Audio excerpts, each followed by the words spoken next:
ইসিরে আমি আসলে কোনো কারণে আমার বেলকনিটা খুলছিলাম এই ওই চাদরটা হচ্ছে নেওয়ার জন্য খুলে দিয়ে বেলকনিতে মানে এই পাখিটা হচ্ছে এমনভাবে কাতরাইতেছে, খুব খারাপ লাগতেছিল। পায়ের মধ্যে অনেকগুলো চুল ছিল, ছাইড়া দিলাম। আর এই যে পানি খাওয়াইলাম, কিন্তু কেন এমন করতেছে এটা বুঝতেছি না, একটু মারা টারা যাবে না কি। পানিও খাওয়াইলাম কিন্তু কোনো কেমন করতেছে।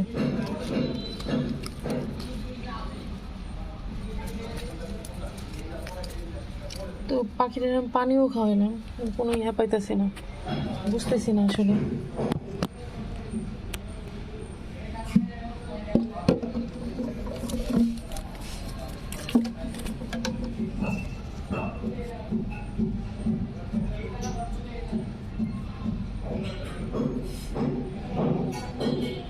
জানি না, দেখেন কিভাবে পানি খাইতেছে।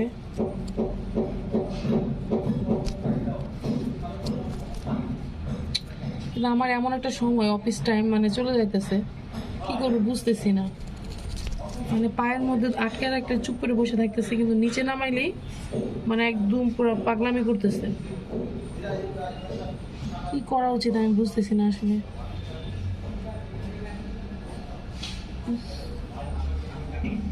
আমার তো অফিস টাইম।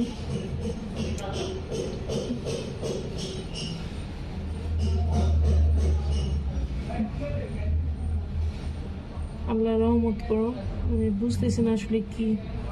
কিন্তু আমি হাতে রাখলে খুব সুন্দর থাকতেছে, চুপচাপ থাকতেছে, কোনো লাড়াচাড়া দিতেছে না। কিন্তু নিচে নামাইলেই মানে দেখেন, নিচে নামাইলে কি করতেছো, মানে আমার পুরো এই দেখেন কি করতেছে,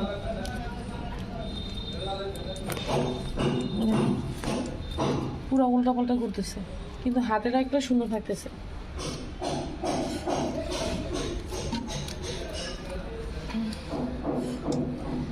আমারও এমন একটা সময়, পুরা অফিসের সময় হয়ে গেছে, কি করবো বুঝতেছি না আমি।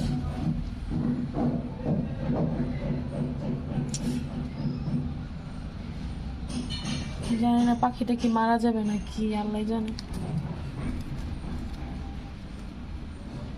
কি সমস্যা, আমি আসলে বুঝতেছি না। পানিও খাওয়াইলাম।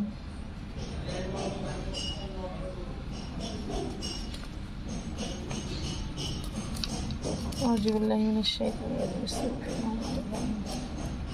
আল্লাহু লা ইলাহা ইল্লা হুয়া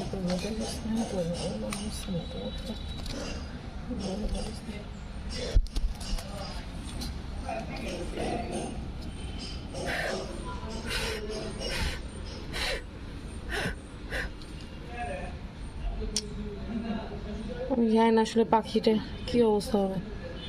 আমার সময় হয়ে যেতেছে, সবাই দোয়া করবেন। আসলে বুঝতেছি না মানে কি হবে বা কি না। আমার হচ্ছে অফিস টাইম, তো কিছু বুঝতেছি না। আমি এখন এখান থেকে চলে যাব, দেখি কি হয়। আল্লাহ হাফেজ। সবাই একটু দোয়া করবেন যেন আল্লাহ বাঁচিয়েই রাখে। হাতে রাখলে দেখছেন কত ঠান্ডা হয়ে থাকতেছে, কত সুন্দর হয়ে থাকতেছে, কোনো মানে নাড়াচাড়া দিচ্ছে না। আর নিচে রাখলে লাফালাফি করতেছে। এখন আমার হচ্ছে অফিস টাইম, কি করবো বলেন।